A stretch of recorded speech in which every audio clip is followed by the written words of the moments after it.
Welcome to your Bitcoin marketing blog. This is episode 11, and that's why unbranded campaigns matter for entire industries.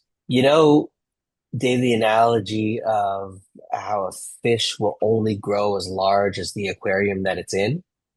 I Yeah. think that certain industries work in the same way, right? And Bitcoin is one of those industries. Like today, one of the biggest hurdles to a Bitcoin company's success isn't necessarily competition with another Bitcoin company, it's indifference towards the category. Unbranded campaigns exist to grow the category so that each brand within can achieve greater growth. So would you say, if you're a company within the Bitcoin space today, should your marketing efforts be directed at the people who are already within the space, who understand the category and are interested in consuming your product, or does there exist a greater opportunity maybe to go after people outside the category and essentially like grow the pie? I think for individual brands, especially for smaller ones, it won't be cost effective to, aim those marketing dollars outside the community and to educate, right? Like if I was working with a small wallet provider and they said we have 50 grand to spend on marketing, what should we do? It's going to cost too much to pull new people in, get them curious, educate them enough, and then, sell through that wallet.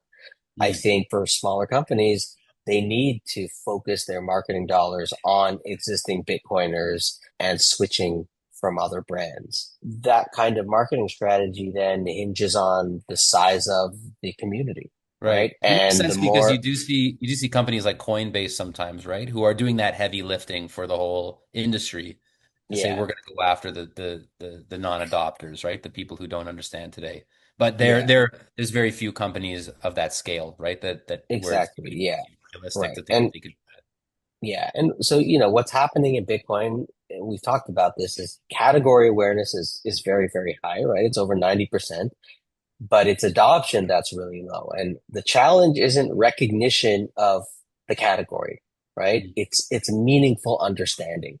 As a result of that, it's awareness of Bitcoin companies that is very, very low amongst the general public. I was thinking about this recently. I feel like the most prominent Bitcoiners are more well known than the companies that they run, right? It feels like more people know the name Michael Saylor than the brand strategy. I think the same might be true for Jack Dorsey and the brand Block, or Jack Mallers and, the 21 Capital brand or Strike brand. And that kind of just points to the problem for Bitcoin companies, which is, they have very, very low brand awareness.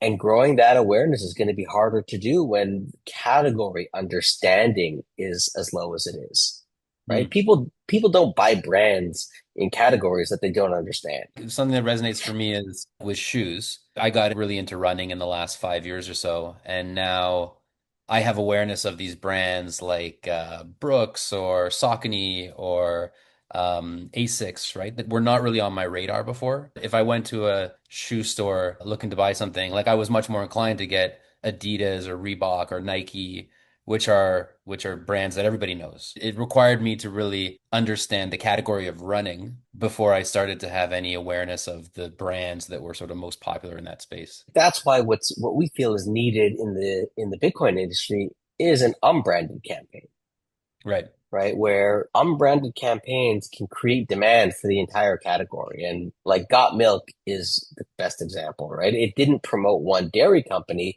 it promoted milk consumption, Mm. right? The goal, it was a market share. It was in response to declining demand, and it was all players coming together to achieve category growth. Hmm. Hmm. And it's a model that has been used successfully by many industries for decades.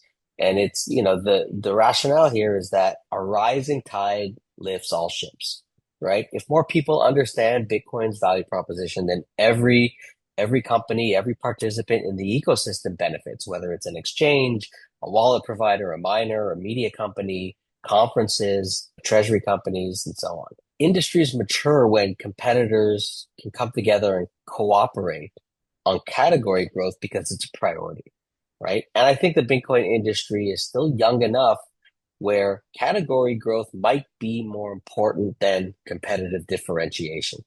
Hmm.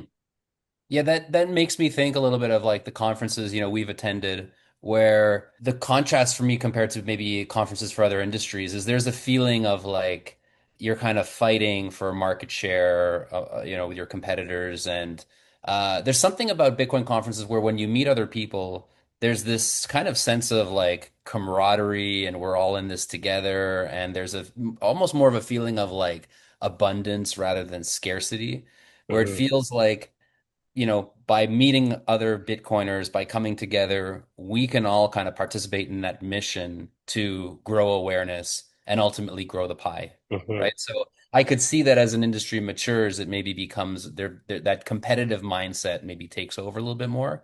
But in the early days of an industry like Bitcoin, there's really a feeling of like, hey, we're onto something that a lot of people haven't quite figured out yet. What can we do collectively to try to spread that Right. message? That spirit of camaraderie is there, but from a marketing perspective, the campaigns aren't there, Right, right? right. And and there really are two types of marketing, right? There's brand marketing, which is like asking the question, why choose us? And Mm, then there's category marketing, which is like, why choose this at all? mm, And I think, the greatest threat to Bitcoin isn't that people choose the wrong Bitcoin company. It's that they never engage with Bitcoin in the first place. And sometimes the most critical marketing decisions aren't about winning customers. It's just about growing the category. mm.